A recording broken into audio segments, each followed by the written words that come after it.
Number 5 سورۃ المائدہ آیت number 37. تفسیر. یریدونا وہ چاہیں گے، ان یخرجوا من النار کہ وہ نکلیں جہنم سے، چاہیں گے کہ نکل جائیں جہنم سے، آگ سے. کون کون نہیں چاہے گا؟ جس کو عذاب مل رہا ہوگا وہ سب چاہیں گے کہ اس دوزخ سے نکلیں. رسول اللہ صلی اللہ علیہ وسلم نے فرمایا کہ اتنا آگ میں کافر جلے گا کہ جو داڑھ ہے تمہارے منہ میں یہ دیکھو احد پہاڑ کے برابر بن جائے گی، اتنا عذاب اسے دیا جائے گا. وما ہم بخارجین منہا اور ہرگز اس سے نہیں نکلیں گے، نکلنے کا کوئی راستہ ہی نہیں. اللہ کے ہاں کا قانون ہے کہ دنیا تھوڑا ہی ہے کہ یہاں ہیلے بہانے چل جائیں. ارشاد فرمایا چاہیں گے وہ ضرور کہ جہنم سے نکلیں، وما ہم بخارجین منہا اور ہرگز اس سے نکلنے والے نہیں ہیں. وَلَهُمْ اور ان کے لیے عذاب مقیم، ایسا عذاب ہے جو مقیم ہے. ایک تو مسافر ہوتا ہے نا، آسانی سے سمجھ لیں گے، ایک ہے مقیم، قائم رہنے والا ہمیشہ ہمیشہ. اس سے پتا چلا کہ یہ دائمی عذاب اللہ نے جو کہا ہے وہ کافروں کے لیے ہے، تو جو عذاب دائمی اور مستقل نہیں ہے وہ مومنوں کے لیے.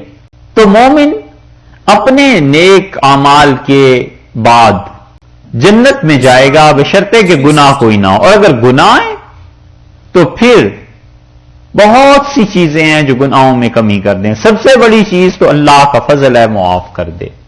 نبی کریم صلی اللہ علیہ وسلم کی شفاعت ہے جو صحیح احادیث میں سے ثابت ہے، اس کی وجہ سے معافی ہو جائے. کوئی اور شفاعت کا ذریعہ بن جائے، قرآن پاک اس کی شفاعت کر دے. کوئی اور نیکی، حتیٰ کہ وہ بچے جو ضائع ہو جاتے ہیں پیدائش سے پہلے، وہ اپنے ماں باپ کی سفارش کر دیں گے قیامت میں. وہ ہیں کوئی چیز اور کچھ بھی نہیں، تو آخر پہ جلنے کے بعد پھر جانا جنت میں ہی ہے، کیونکہ اللہ تعالی نے بتلا دیا ہے کہ وَلَهُمْ عَذَابٌ مُقِيمٌ، یہ دائمی عذاب اور یہ ہمیشہ کا عذاب کافروں کے لیے، مومنوں کا کہیں نہیں فرمایا.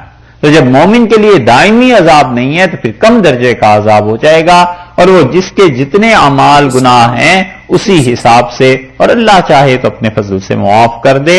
اور یہ گناہوں کا معاف ہونا یہ صرف یہی نہیں ہے کہ قیامت میں ہی ہوگا، بلکہ گناہوں کی معافی دنیا سے بھی شروع ہو جاتی ہے. بعض اوقات نزع کے عالم میں جو جھٹکے لگتے ہیں نا، یہی اس کو پاک کر دیتے ہیں. کچھ لوگوں کو قبر کا عذاب پاک کر دیتا ہے، کچھ لوگوں کو اپنے پیچھے والوں کی دعا پاک کر دیتی ہے. کچھ لوگ ایسے بھی ہوتے ہیں کہ بیماری جو ہوتی ہے اس بیماری میں ہی سارے گناہ معاف ہو جاتے ہیں بغیر توبہ کے. یہ وہ صورتیں ہیں، اور اگر توبہ کر لے تو پھر تو اس کا اللہ کا خاص فضل ہو گیا. بیمار ہو گیا، توبہ نہیں کی، بیماری ہو گئی، اسی میں گناہ معاف ہو گئے. نزع کے عالم میں جب جھٹکے لگنا شروع ہوئے تو اب کیا اس نے توبہ کرنی ہے؟ وہ جو تکلیف اسے ہو رہی ہے اس تکلیف سے معافی ہو گئی. قبر کے عذاب میں کیا توبہ کرنی ہے؟ وہاں پہنچ کر تو جو کچھ بھی ہے بس پھر اس سے معافی ہو گئی. تو کفر وہ اتنی بڑی چیز ہے کہ اصل رکاوٹ ہے اللہ کی بخشش میں، اس سے آدمی کو بچنا چاہیے، شرک سے بچنا چاہیے، اور خاص طور پہ کافروں کے مذہبی رسومات ان سے بچنا چاہیے. کرسمس ہے، اس قسم کی چیزیں جو ہیں ان سے بالکل آدمی اپنے آپ کو لا تعلق رکھے، اس لیے کہ یہ سب چیزیں اللہ کی غیرت کے منافی ہیں، اس کو چیلنج کرنے والی بات ہے. شرک کوئی چھوٹی سی چیز تھوڑا ہی ہے. تو دور رہے ان چیزوں سے جن چیزوں میں شائبہ تک بھی ہو کہ اللہ اس سے ناراض ہوتا ہے.